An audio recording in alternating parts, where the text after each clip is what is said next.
Hi, welcome to The Sacred Journey. The Sacred Journey is the program that reminds you that life is a wonderful adventure and each and every experience we have is a unique and perfect opportunity for learning. I'm Joyce St. Germain, and I am so deeply honored to have as my guest Reverend Aaron Miller. Aaron is the senior pastor of the Metropolitan Community Church in Hartford, and we met, at least 10 years ago. Actually, it was more than that. And I'm so grateful that you're taking time out of your busy schedule to come and speak with us. Our topic is transgender as a sacred journey and gift.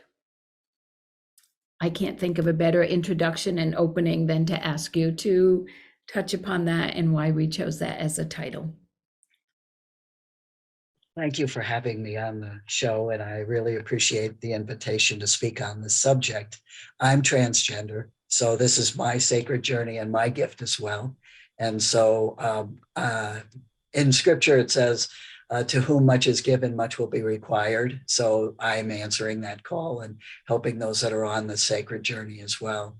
And I guess why I call it a sacred journey is most of the people that I've met who were doing this walk are very spiritual people and dealing with life and spirit in a very different way. And it's their faith or their spirituality that's brought them through this what can be a difficult journey at times. And the other part of it, the gift, I know that a lot of people may be surprised that I say that, but to me, it's an absolute gift to be able to be myself, all of myself, and also to have experienced what life is like as both male presenting and female presenting.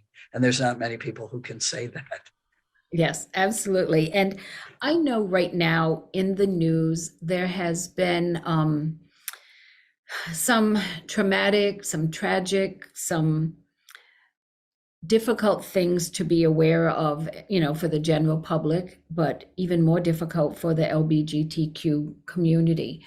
And I think people are becoming more aware that I don't know enough. I don't understand enough. How can I be supportive when on a very basic level, sure, I can be supportive, I can be loving, but if I don't know what it means to be a part of that community or how to best support. So I'm going to ask if you can address that, because I think there's a sense of even being undereducated, but also being helpless to be supportive.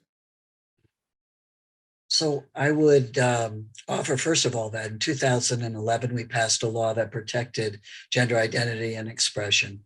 And from that point on, people became aware of something that really wasn't very public. Because it became litigious, it also prompted a lot of, concern, whether in different institutions, to try and get the education that was missing. We've done a very good job in that progress in the last 14 years.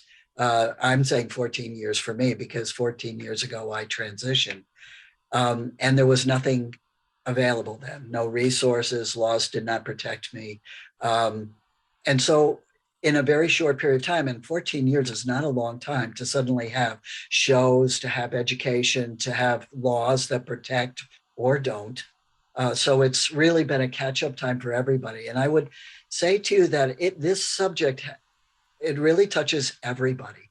First of all, you probably don't know, we've been working alongside you all along. We are your classmates, we're your parents, we've been using the bathrooms alongside you all along. I mean, I don't want to, but we have, and we've been here all along. I guess the thing about it is it hasn't been public, and it hasn't been publicly discussed. And so a lot of misinformation and a lot has caused people to be fearful of something that really doesn't need to be feared. I would also say to you that it touches everybody's lives, whether you know somebody transgender or somebody gender nonconforming or gender expansive. You probably have an experience somewhere in your life where you were told, I'll use you as an example if you don't mind, that somebody said, Joyce, you can't do that, boys do that. Okay, so if everybody Woodworking. was No, woodworking in high school. No, you can't take shop class. You have to take home economics. exactly. You're a girl. Exactly. Right. And that's flowed into various aspects. I mean, there were occupations that were only male or female. I remember having ice skates as a child, and I only had a choice of white. Okay, because boys had black ice skates. I mean, everything was much more gendered, 50 years ago. But I would suggest to you that gender constricts all of us because of the gendering that we do in language and in hairstyle and in music. And I had to play a flute, not a cornet, and all of those things are changing. The kids coming up are not sitting well with this. So they're pushing the envelope. But again, there's a lot of freedom and a lot more understanding and protection of kids. There's the other side of it too, which is it's also provoked backlash. So the backlash out of fear and using us as a target politically has caused, bills to be, there are over 300 bills that have been presented just this year to allow discrimination, protect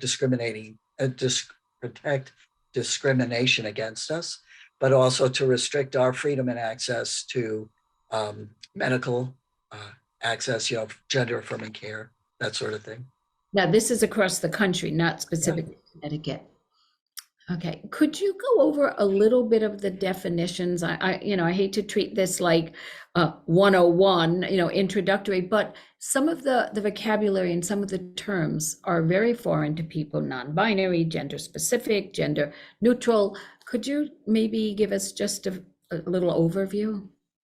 Sure. And I don't know if you offer a way for people to access this, but I invite you to go look and Google that because the list is long and growing. And Okay. also changing. So there were probably 6 definitions 14 years ago, and now there's several pages of them as people better define how they feel in this, in their day-to-day lived experience. But I would tell you that let's start off with cisgender is a term that was used for those folks that are not transgender to have a comparable comparison, if you will. Cisgender means that you are gender congruent with how you physically present or the sex you were assigned at birth. Transgender means that there is a disconnect there, that what and all of us have a gender identity. You have one as well. You may never have given it a thought, but you have one and I have one. We all do. But mine didn't match how I physically was presenting at birth and what I was assigned at birth. And non-binary means that somebody doesn't align with or doesn't align with either male or female. Pansexual, pangender, I think it is. That's why I said go and look, because there are people that are gender fluid so that they don't actually, they can, I'm sorry, I think you should go out and look at I wasn't prepared to answer on the definition. Okay, sorry. We'll ask our viewers to go ahead and we'll give information at the end of the show. It's just that I think being undereducated as a population just creates groundwork or foundation for misunderstanding and judgment and things like that, which is what we're hoping to alleviate. So thank you for the resource. I will have people take a look at it, and some questions may come up, and your information for your church will be available at the end. So may I encourage people to reach out if they have more questions about this? Okay. Now, I know marriage equality has been on the table for voting in the last few days. And I think finally there's more of a welcoming attitude toward it, with hopefully a little more protection, but that's state by state, I believe, right? And I know you are the go-to person when Connecticut legislature needs someone to speak in a well-informed way, in an open-hearted way about the topic. So I think people may recognize you because, I see you on the news a lot, and I see you doing some very courageous work. And it is noticed. Do you feel that changes could happen in education, in school systems, as a matter of fact, not just as a a per needed basis. But do you think there should be, what's the role of education? Where could education happen? When I say education, I don't necessarily mean public schools. So education, I think, is something that is an ongoing process, of course. And the more education we have, the less fear there will be around this subject. Um, you've heard things about educators being told they can't use certain books or introduce certain information in certain grades and things like that. Again, there's a lot of fear around something that's really not necessary. In every species, there is a variance of gender. Okay, and there's a variation period. So I don't know why, if we look at biology, this is just another variation of a created species. As far as education goes, I'd invite everybody that is watching this to go and do research, because the more you know, the more comfortable feel, and you'll also know what you're hearing isn't accurate. There's a lot of misinformation out there, and a lot of fear is being used to target this particular community. And I would say to you that one of my top concerns is safety, because this is a targeted community. And I say that also as far as um, gossip and things like that. People will talk about other people, even out people who are transgender, which puts them at risk.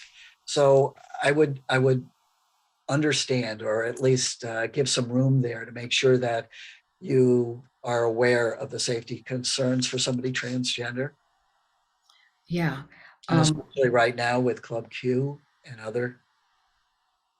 yeah, I think just when it feels like a wound is lessening, then there's something else that comes up that's based on exactly the same situation and the same community being at risk. And there aren't many forms of being that are just outright dangerous just for being who you are. And I think some of us have the luxury to not have faced that.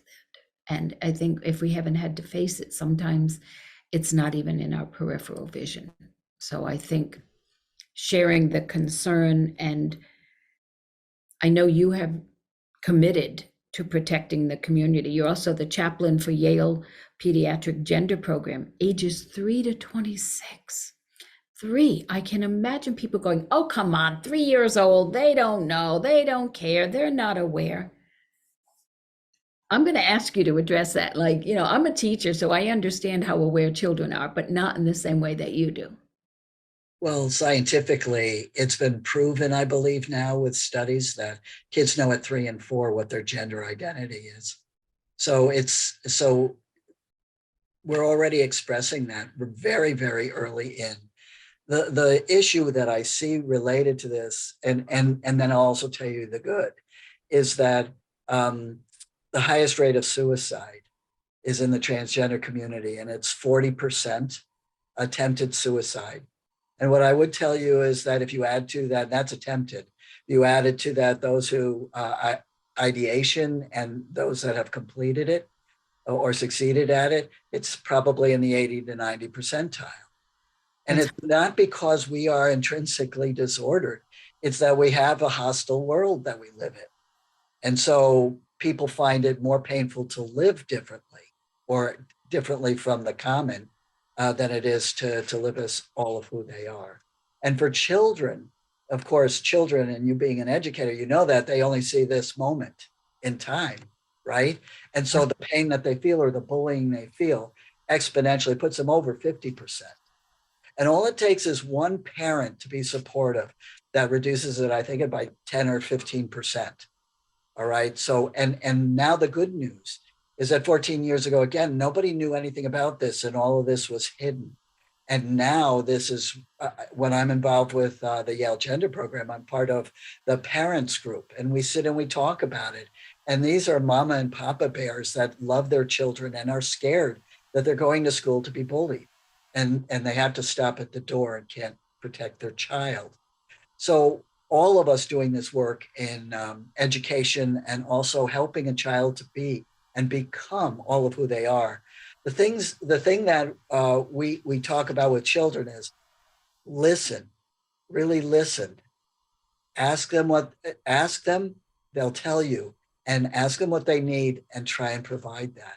And here's the thing about kids, like I said, kids know, but kids also change their minds. So they may pick a pronoun today or pick a name tomorrow and then change it the next week. So go with them. They're exploring their gender identity, their place in the world. And that's the sacred journey, right? And it starts right away. So being supportive is key. It's life-saving. Yeah. Be supportive, not just the parents, but they're the first one, right? And the most important. But each one of us have a role in how we deal with the children that are in our sphere and in our world.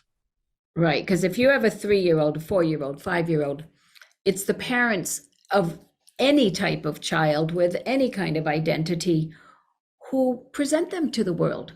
They're their caretakers. They're ultimately responsible for where they take them, how they're fed and clothed and educated. So I think for parents who are comfortable and loving and proud of their children, I can imagine that some of the trauma would be reduced. But then when you get into the public, if the public isn't aware, compassionate, accepting, and I don't even like the word tolerant because that to me is so condescending, but accepting and loving, then those numbers that you talked about, those statistics, I can see why they're so high. I can tell you from firsthand experience with this program that there are children that have come out and blossomed and flourished. And if they get a strong enough foundation of that love and support at home and the people that love them and who they love, then they go out into the world and they can tolerate the bullying much better. And there's one particular child who I just heard a story that they wore their turkey hat to school right before Thanksgiving, and this is a child that didn't want to be seen, didn't want to be known, because they were picked on all the time and didn't care because they felt that sure and confident and loved. So one of the things I would say to that also is, again, reach out if you're a parent or you know a parent who is, because there are parents that will support you and help you along the journey, because it's a difficult journey for parents. And it's always better when you can do that as a community and to get advice and that kind of thing. And why I encourage that is one of the greatest challenges and risks to this community is that parents who don't accept often kick out their child. And for the life of me, I don't know why that's not neglect or abandonment, but we have many homeless children that are transgender out on the street because their families said it's wrong or intrinsically disordered, like I said, about religion or things that have been used to say that what they're broken or damaged. And do you mean minor children sometimes? Yes. And that is not illegal. Well, it may be. No, I have not yet seen a parent arrested for tossing out a transgender child. And we get emails saying, can you foster? Can you take in this child tonight? I mean, we have emergency responses, but to me, that the issue should be the parents. You should be loving your child no matter what. Yeah. And that, like I said, should all take care, like it's a village. And we're out here in the village taking care of the children, but you at home can do a great job in loving your children. Are there steps that each one of us can take to foster a neighborhood, a community, a business, a school, an organization, anything that we can make it clear that we embrace all people, we love all people? I mean, is there a cue, a behavior? Do you see what I'm trying to get at? What can we do that declares that this is a safe place, this is a loving place, this is an accepting place, we embrace everyone? How does that happen? And how does the message get across? Yeah, you can communicate that by words, by song, by action, by images. There are a variety by policy. So taking it from the top down, if your board of directors or your, executive director or whoever's in charge, superintendent, makes statements that everyone is welcome here, all gender identities, all sexual orientations, all are welcome here, those kinds of things. So from the top down in policy that says that when you're an educator, that we protect all of our staff, which trickles down to we accept all of our children, our students. Also on imaging, there are flags that can be, sported. I would say to you that please don't hang a flag unless you're doing the rest of the work. Because a lot of times people put out a flag saying, well, I got the flag up. Yes, but when I get there, all of your language is gendered, which excludes non-binary people. Like there are certain things you don't, just even I would say to you, just be aware of your own vocabulary and your own conversations and see how many times you gender, okay, within what you're doing. It's a very interesting process. But the other thing I wanted to say is there's an immediate thing in talking to somebody, and what we're starting to do, or we've been doing, which is starting to now matter is and take hold, is the names and pronouns. And so that's an essential thing. And we do that in meetings, and people, there'll always be somebody who says, why are we doing this? And we'll say, because we want to make sure that we address everybody with dignity and respect, with the name that they know themselves and the gender and pronouns that they want us to use. And when you don't know, and this is the best tip I can give you, because it feels awkward and uncomfortable, you'll get used to it after doing it for a while, become very common, and that's the point of it. But if you meet somebody and don't assume, just say, I'm Joyce. I identify as female. My pronouns are she, her. What are yours? So I want to make sure that this conversation starts off on a good foot. Okay, I've noticed in Zoom classes and meetings, some people will do that with their name, and I'm appreciative of that because I think and it doesn't matter what it is that they wrote, but that they addressed it, that they made it matter. And I'm really grateful. And it's also a good reminder because I know sometimes I will write something up that's meant to include everyone, and I'll look and I'll say, oh, he, she, how does that include everybody? And it's hard to catch yourself as when you're used to it. So that's a great suggestion and tip. So thank you for that. Just recently in the news, I think it was Connecticut, teachers were told that they had to take down the flags that said this is a safe place for all people. But then I think it was overturned and they were allowed to put it up again. But such a welcoming, loving sign should have been met with such more than resistance, but thank goodness it was reversed.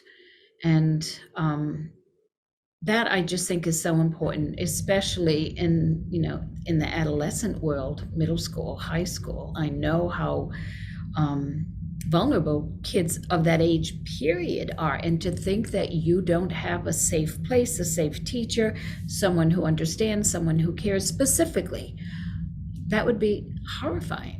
So I was glad to see that.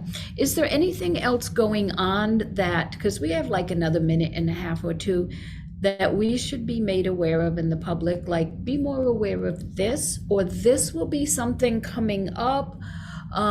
Here's something we need to work on as a whole. Anything you'd like to offer? Well, I think what I would want to offer, because on the heels of what you just said, which is Connecticut, what Connecticut's doing. And so I'd offer to you that what's happening right now, and my church has actually got a special ministry. It's called TV 365, which is for trans visibility and voice, because the Transgender Day of Remembrance is a once a year event, and we memorialize those who have been killed by anti-transgender violence. But there was nothing in between those November 20th dates. So we started Ministry the 365. It's every day of the year. We're here to support you and help you get the resources and the support and the affirmation and the love and the care that you need. So I say that because what we're doing now, so it can kind of open people to understand what's happening in the state is that we became a sanctuary state. So we became a place where gender affirming care can be found here in Connecticut. And we have one of our first families from Texas that is a refugee from Texas coming here with children to get gender affirming care. And so we're looking to beef up that legislation as well as to get funding so that we can bridge the gaps while you get a place to live, that you get providers available to you. That here's the word for me. The word is hospitality. And we're not showing that as a country. We can show that as a state. All right. And we've actually done some work on people seeking asylum from Ghana and Jamaica as well because of sexual orientation and gender. So that's what's happening. And there are ways to get involved with that. So you asked about involvement. I should keep you apprised of how to get involved with that ministry and ways that other people might help. Maybe as simple as we have a list of items that somebody needs when they rehome, that somebody could get, utensils or something and donate those so that somebody, we're doing one right now. I'm calling it Home for Christmas because it's their first home after being homeless because of this. Oh, wow. Okay. Well, please reach out anytime. I have wonderful viewers, and our circle of support is very loving and very inclusive. You have an open invitation anytime you'd say, Joyce, let's chat again. Let's share some things with the viewers. I'm so honored that we kind of made this happen. Honored that you took time because I know how busy you are. Because when things happen, they don't just happen. You're really a force behind things that make it happen. We see the end result, but you've done a lot of the work. So thank you so much for being you. Thanks for sharing your knowledge. And I do hope we get to chat again. All right, can I add one thing? Absolutely. I just want to add, I'm wearing a collar. I can't not talk about the love of God. So I just want to leave everybody with that God created all of us magnificently and intentionally and loves every single one of us, calls us each beloved. All right. That's why it's a gift, because whatever happens to me is a gift from God. And so is that true for everybody. We're not just created and we're created intentionally with love. We're called beloved. All right. I need everybody to hear that. I know that religiously we're not hearing that in the public sphere, but this is the truth. Thank you. What a beautiful way to end our time together. So thanks for joining us on the Sacred Journey. We'll catch you next time.